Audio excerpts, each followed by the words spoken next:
qu'au niveau des COP, il y a 3 grands acteurs. Les gouvernements, les ONG et le secteur privé.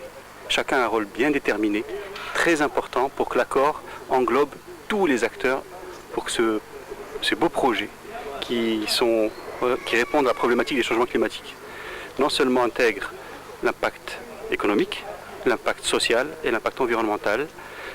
Les entreprises, le secteur privé doit innover pour émettre moins de gaz à effet de serre, pour trouver des solutions techniques aux problématiques que nous rencontrons aujourd'hui. Les ONG accompagnent sans aussi les garde-fous, parfois parce que les événements que nous rencontrons dans le monde entier sont importants. Et enfin, les gouvernements, c'est pour l'accord final, c'est pour les accords qui engagent les pays. Et pour engager les pays, ensuite, ils se retourneront aussi vers les secteurs privés de chaque pays, les ONG de chaque pays, pour enfin arriver à des solutions acceptables et réalisables pour tout le monde. Merci.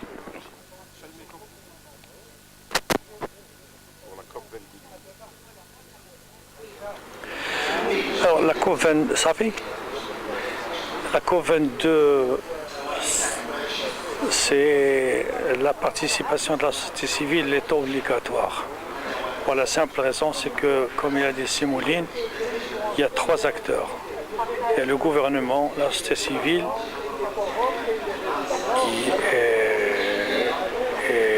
et un autre organisme. Bien. Ce qu'on oublie assez souvent, c'est que la société civile actuellement au Maroc, elle a des mille et une difficultés, tant sur le plan organisationnel que sur le plan participatif et surtout sur le plan des moyens financiers à mettre à leur disposition.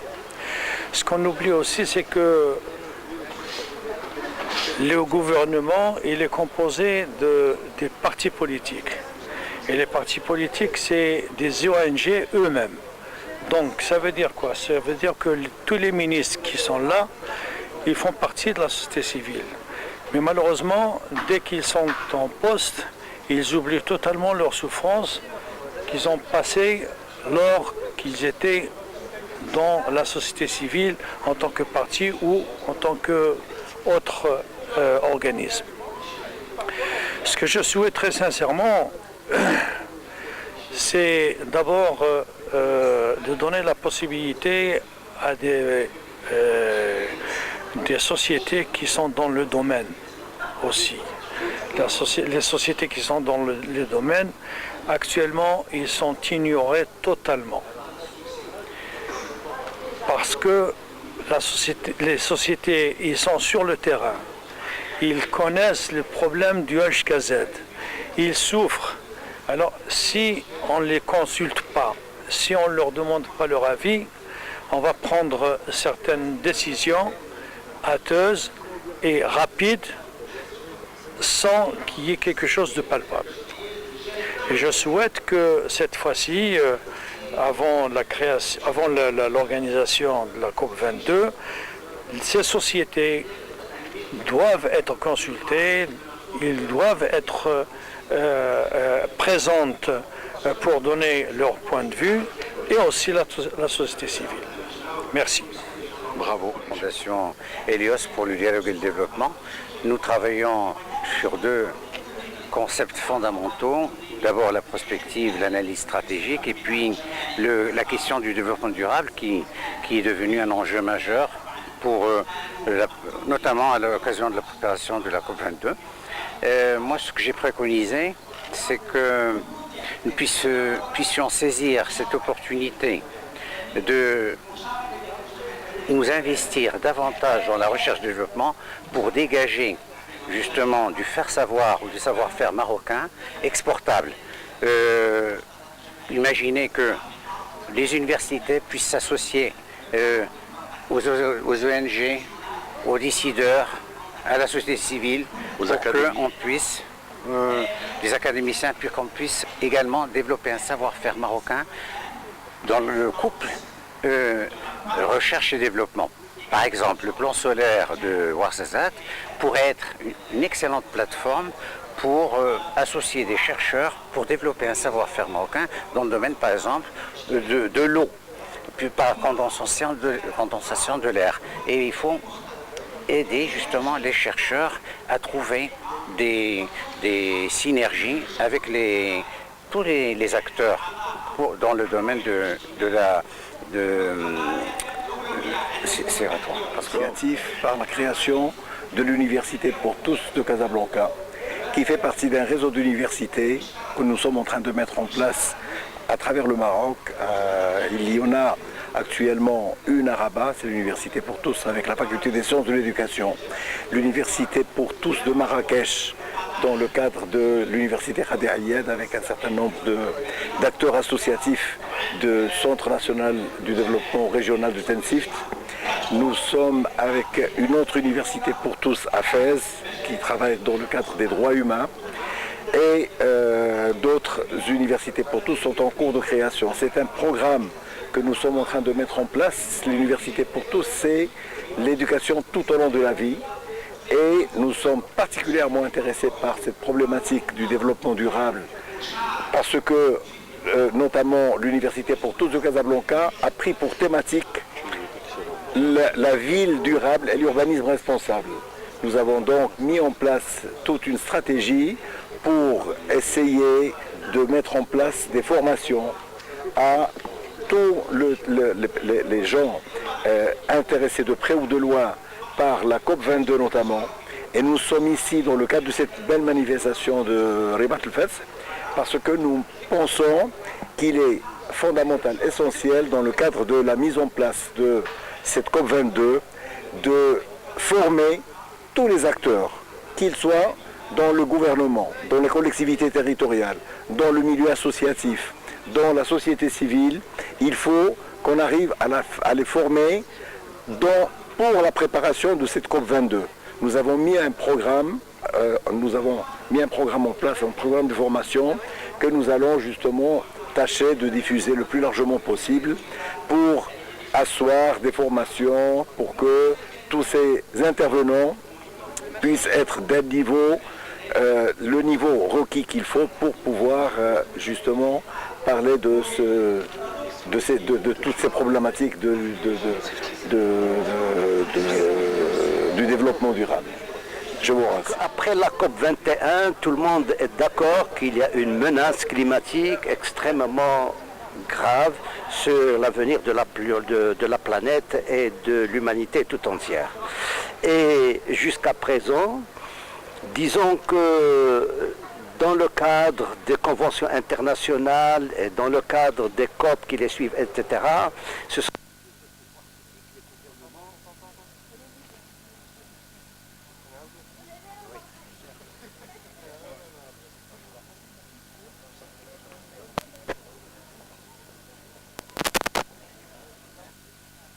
bien, je crois qu'après la COP 21 à Paris, maintenant tout le monde est unanime pour dire que les menaces sur la planète, sur l'avenir de l'humanité entière, sont des menaces très sérieuses qu'il faut prendre de façon sérieuse. Et donc, jusqu'à présent, et bien que les décisions de lutter contre les changements climatiques pour promouvoir à travers le développement durable datent de 1992, du sommet de Rio, les résultats obtenus sont des résultats qui ne sont pas à la hauteur du défi climatique et des défis environnementaux qui se posent au niveau international.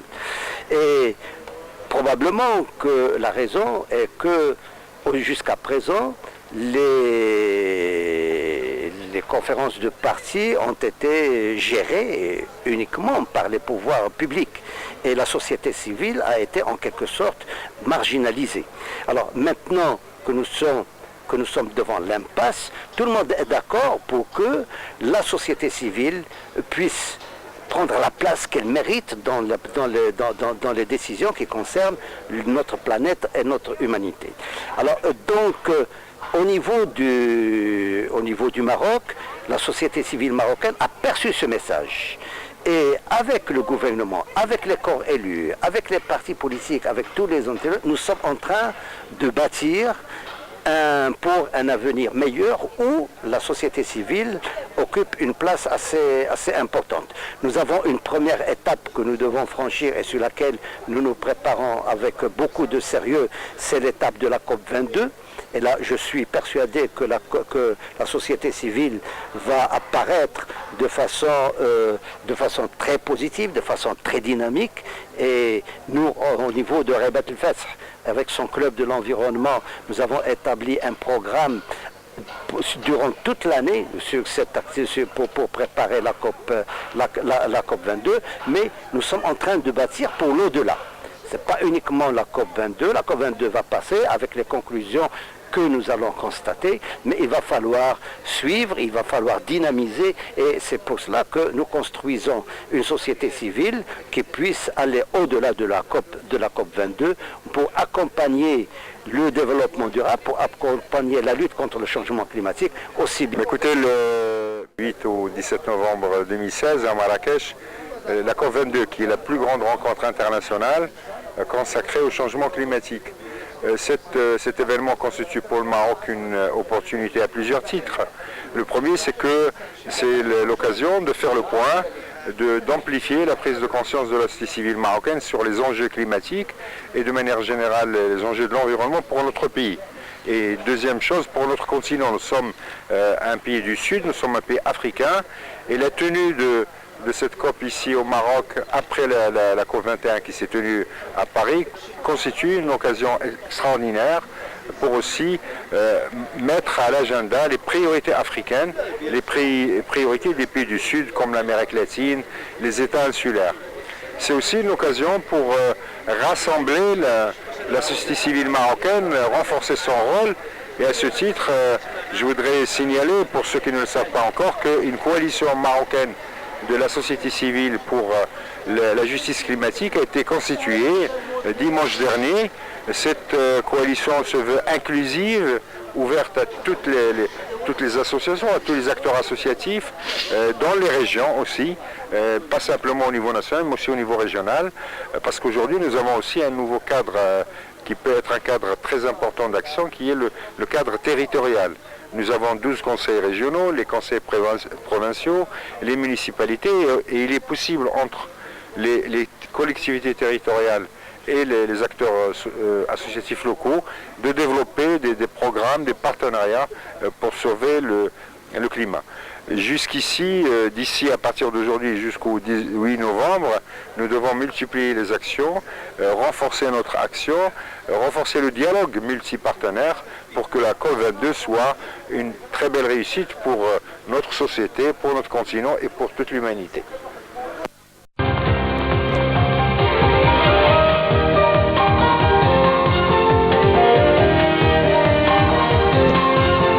De la Fondation Helios pour le dialogue et le développement, nous travaillons sur deux concepts fondamentaux. D'abord la prospective, l'analyse stratégique, et puis la question du développement durable qui est devenu un enjeu majeur, notamment à l'occasion de la préparation de la COP22. Moi, ce que j'ai préconisé, c'est que nous puissions saisir cette opportunité de nous investir davantage dans la recherche-développement pour dégager justement du faire-savoir ou du savoir-faire marocain exportable. Imaginez que les universités puissent s'associer aux ONG, aux décideurs, à la société civile, pour qu'on puisse, les académiciens, puis qu'on puisse également développer un savoir-faire marocain dans le couple recherche et développement. Par exemple, le plan solaire de Ouarzazate pourrait être une excellente plateforme pour associer des chercheurs pour développer un savoir-faire marocain dans le domaine, par exemple, de l'eau, puis par condensation de l'air. Et il faut aider justement les chercheurs à trouver des synergies avec tous les acteurs dans le domaine de la... COP21 à Paris, maintenant tout le monde est unanime pour dire que les menaces sur la planète, sur l'avenir de l'humanité entière, sont des menaces très sérieuses qu'il faut prendre de façon sérieuse. Et Et donc, jusqu'à présent, et bien que les décisions de lutter contre les changements climatiques pour promouvoir à travers le développement durable datent de 1992, du sommet de Rio, les résultats obtenus sont des résultats qui ne sont pas à la hauteur du défi climatique et des défis environnementaux qui se posent au niveau international. Et probablement que la raison est que jusqu'à présent, les conférences de partis ont été gérées uniquement par les pouvoirs publics et la société civile a été en quelque sorte marginalisée. Alors maintenant que nous sommes devant l'impasse, tout le monde est d'accord pour que la société civile puisse prendre la place qu'elle mérite dans les décisions qui concernent notre planète et notre humanité. Alors donc, au niveau du Maroc, la société civile marocaine a perçu ce message. Et avec le gouvernement, avec les corps élus, avec les partis politiques, avec tous les entités, nous sommes en train de bâtir pour un avenir meilleur où la société civile occupe une place assez importante. Nous avons une première étape que nous devons franchir et sur laquelle nous nous préparons avec beaucoup de sérieux, c'est l'étape de la COP22. Et là, je suis persuadé que la société civile va apparaître de façon très positive, de façon très dynamique. Et nous, au niveau de Rabat El Fath, avec son club de l'environnement, nous avons établi un programme durant toute l'année pour préparer la COP22, mais nous sommes en train de bâtir pour l'au-delà. Ce n'est pas uniquement la COP22, la COP22 va passer avec les conclusions que nous allons constater, mais il va falloir suivre, il va falloir dynamiser, et c'est pour cela que nous construisons une société civile qui puisse aller au-delà de la COP22 pour accompagner le développement durable, pour accompagner... Hier, du 8 au 17 novembre 2016 à Marrakech, la COP22, qui est la plus grande rencontre internationale consacrée au changement climatique. Cet événement constitue pour le Maroc une opportunité à plusieurs titres. Le premier, c'est que c'est l'occasion de faire le point, d'amplifier la prise de conscience de la société civile marocaine sur les enjeux climatiques et de manière générale les enjeux de l'environnement pour notre pays. Et deuxième chose, pour notre continent, nous sommes un pays du Sud, nous sommes un pays africain, et la tenue de cette COP ici au Maroc, après la COP21 qui s'est tenue à Paris, constitue une occasion extraordinaire pour aussi mettre à l'agenda les priorités africaines, les priorités des pays du Sud comme l'Amérique latine, les États insulaires. C'est aussi une occasion pour rassembler la société civile marocaine, renforcer son rôle. Et à ce titre, je voudrais signaler, pour ceux qui ne le savent pas encore, qu'une coalition marocaine de la société civile pour la justice climatique a été constituée dimanche dernier.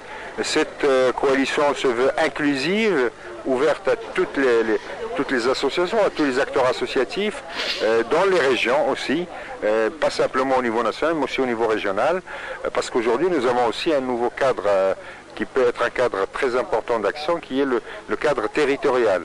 Nous avons 12 conseils régionaux, les conseils provinciaux, les municipalités, et il est possible entre les collectivités territoriales et les acteurs associatifs locaux de développer des programmes, des partenariats pour sauver le climat.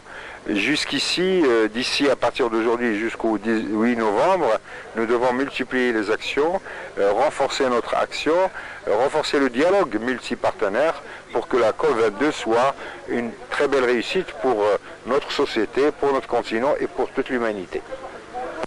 Associatif par la création de l'Université pour tous de Casablanca, qui fait partie d'un réseau d'universités que nous sommes en train de mettre en place à travers le Maroc. Il y en a actuellement une à Rabat, c'est l'Université pour tous avec la faculté des sciences de l'éducation. L'Université pour tous de Marrakech dans le cadre de l'Université Khadi Ayed avec un certain nombre d'acteurs associatifs du Centre national du développement régional de Tensift. Nous sommes avec une autre université pour tous à Fès qui travaille dans le cadre des droits humains. et d'autres universités pour tous sont en cours de création. C'est un programme que nous sommes en train de mettre en place. L'université pour tous, c'est l'éducation tout au long de la vie. Et nous sommes particulièrement intéressés par cette problématique du développement durable parce que notamment l'Université pour tous de Casablanca a pris pour thématique la ville durable et l'urbanisme responsable. Nous avons donc mis en place toute une stratégie pour essayer de mettre en place des formations à tous les gens intéressés de près ou de loin par la COP22 notamment. Et nous sommes ici dans le cadre de cette belle manifestation de Ribat el-Fes parce que nous pensons qu'il est fondamental, essentiel dans le cadre de la mise en place de cette COP22 de former tous les acteurs, qu'ils soient dans le gouvernement, dans les collectivités territoriales, dans le milieu associatif, dans la société civile. Il faut qu'on arrive à les former pour la préparation de cette COP22. Nous avons mis un programme en place, un programme de formation que nous allons justement tâcher de diffuser le plus largement possible pour asseoir des formations, pour que tous ces intervenants puissent être d'un niveau, le niveau requis qu'il faut pour pouvoir justement parler de toutes ces problématiques du développement durable. La COP22, c'est la participation de la société civile est obligatoire. Pour la simple raison, c'est que, comme il a dit Simouline, il y a 3 acteurs. Il y a le gouvernement, la société civile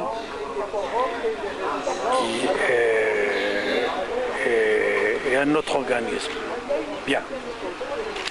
Ce qu'on oublie assez souvent, c'est que la société civile actuellement au Maroc, elle a 10 000 et une difficultés, tant sur le plan organisationnel que sur le plan participatif et surtout sur le plan des moyens financiers à mettre à leur disposition. Ce qu'on oublie aussi, c'est que le gouvernement, il est composé des partis politiques. Et les partis politiques, c'est des ONG eux-mêmes. Donc ça veut dire quoi? Ça veut dire que tous les ministres qui sont là, ils font partie de la société civile. Mais malheureusement, dès qu'ils sont en poste, ils oublient totalement leurs souffrances qu'ils ont passées lors qu'ils étaient dans la société civile en tant que parti ou en tant qu'autre organisme. Ce que je souhaite très sincèrement, c'est d'abord de donner la possibilité à des sociétés qui sont dans le domaine aussi. Les sociétés qui sont dans le domaine, actuellement, ils sont ignorés totalement. Parce que les sociétés, ils sont sur le terrain. Ils connaissent le problème du HKZ. Ils souffrent. Alors, si on ne les consulte pas, si on ne leur demande pas leur avis, on va prendre certaines décisions hâteuses et rapides sans qu'il y ait quelque chose de palpable. Et je souhaite que cette fois-ci, avant l'organisation de la COP22, ces sociétés doivent être consultées, ils doivent être présentes pour donner leur point de vue et aussi la société civile. Merci. Bravo. On va montrer qu'au niveau des COP, il y a 3 grands acteurs. Le gouvernement, les ONG et le secteur privé. Chacun a un rôle bien déterminé, très important pour que l'accord englobe tous les acteurs pour que ces beaux projets qui répondent à la problématique des changements climatiques non seulement intègrent l'impact économique, l'impact social et l'impact environnemental. Les entreprises, le secteur privé doit innover pour émettre moins de gaz à effet de serre, pour trouver des solutions techniques aux problématiques que nous rencontrons aujourd'hui. Les ONG accompagnent sans aussi les garde-fous, parfois parce que les événements que nous rencontrons dans le monde entier sont importants. Et enfin, les gouvernements, c'est pour l'accord final, c'est pour les accords qui engagent les pays. Et pour engager les pays, ensuite, ils se retourneront aussi vers les secteurs privés de chaque pays, les ONG de chaque pays, pour enfin arriver à des solutions acceptables et réalisables pour tout le monde. Merci.